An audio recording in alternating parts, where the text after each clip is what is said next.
Կուրությունը չի խանգարում զգալ գործիքն ու ձեռքերը սահեցնել ստեղնաշարի վրայով։ Կուրությունը պատճառ չէ նույնիսկ երևակայությանը թևեր տալու եւ երաժշտություն ստեղծելու համար։ Ժողովրդական երգեր, էստրադա, ջազ, սա ժանրային ամբողջ ներկապնակը չէ, որով ներկայանում է աչքի լույսից զրկված երաժիշտը։ Նրա համար ստեղծագործելը ոչ թե պահի բռնկում է, այլ հոգու պահանջ։ Երաժշտությունը ոչ թե հոբբի է, այլ ապրելակերպ։ Ես ինքս երաժշտության մեջ եմ, ես երաժշտությամբ չեմ զբաղվում։ Գերասիմ Էվանիսյանն է Արմավիրից։ Տեսողության վաղ տարիքից ունեցած խնդիրներն աստիճանաբար բերել են կուրության։ Չնայած դրան հասցրել է 3 օր երաժշտական դպրոց գնալ, երբ դեռ մանկապարտեզ էր հաճախում։ Բացառիկ ընդունակությունների շնորհիվ հրավիրվել էր հաշվետու համերգի եւ ներկայացրել դպրոցը որպես կատարյալ լսողություն ունեցող աշակերտ։ Ամենափոքրն էի։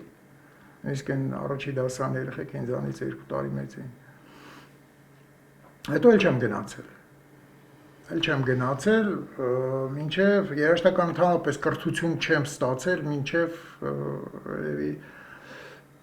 13-14 տարեկան։ Դրանից հետո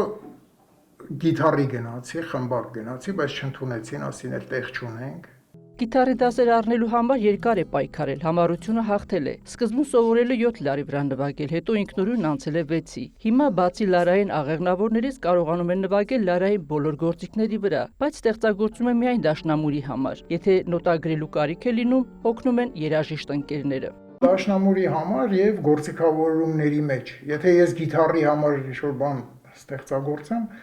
արդեն պետք է պրոֆեսիոնալ գիտարիստ բերեմ, որ նվագեմ, ենթադրեն գործիքավորման մեջ նվագի ձայնագրվի։ Իսկ ես գիտար նվագում եմ ձեր համար, ընկերներիս համար։ 3 տարի մենակ բաս գիտար եմ նվագել։ Դիապետում ակարդեոնի, ստեղնաշարային շրթհարմոնի, էլ ինչ կնվագեմ։ Ինչ ձեռս կնվագեմ, էլի, փորձեմ, կստացվի, չէ։ Ակարդեոն եմ շատ նվագել, ժողովրդական պարերի անսամբլ կար, այդ պարերի անսամբլի նվագախմբում եմ նվագել։ Ավելի հասուն տարիքում ձեռք է բերել ջազ սիմֆոնիկ նվագախմբի գործիքավորողի մասնագիտություն, որն էլ հետագայում օգնել է տանը փոքրիկ ստուդիա հիմնել եւ վոկալիստ կնոջ ու երաժիշտ զավակների հետ ձայնագրություններ եւ հնչյունային մոնտաժներ անել ու ստեղծագործություններ գործիքավորել։ Արմավիրի համարյա բոլոր դպրոցների ավարտական դասարանները իմ մոտ են եկել վերջի զանգ ձայնագրվել։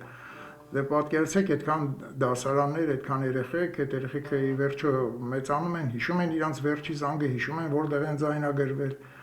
Բացի այդ 90-ական թվերին, երբ որ բավականին երիտասարդ էինք, ես ու կինս ու մեկ էլ լավ ընկեր ունեի, պատերազմի ժամանակ են մութ ու ցուրտ տարիներին երեխեքին հավաքում էինք,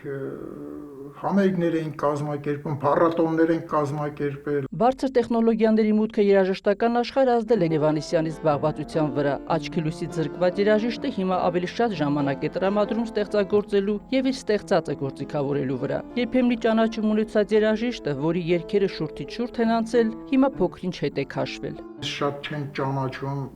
ուրեմն դու ստեղծագործող չես դեռ։ Պետք է հասանելի լինես մարդկանց, հասանելի լինի քո ստեղծագործությունները, քո երգերը, սիրեն, երգեն։ Նստակյաց կենսակերպը նրա համար չէ։ Էվանիսյանն այնտեղ է, որտեղ իր կարիքը կա։ Դաշնամուր լարել լինի, սանտեխնիկա տեղադրել, թե էլեկտրական հոսանք անցկացնել, անթերի կատարում է։ Զգալու համար աչքեր պետք չեն, ասում է։ Հայկուշ Ասլանյան, Հայկ Պետրոսյան, լուրեր։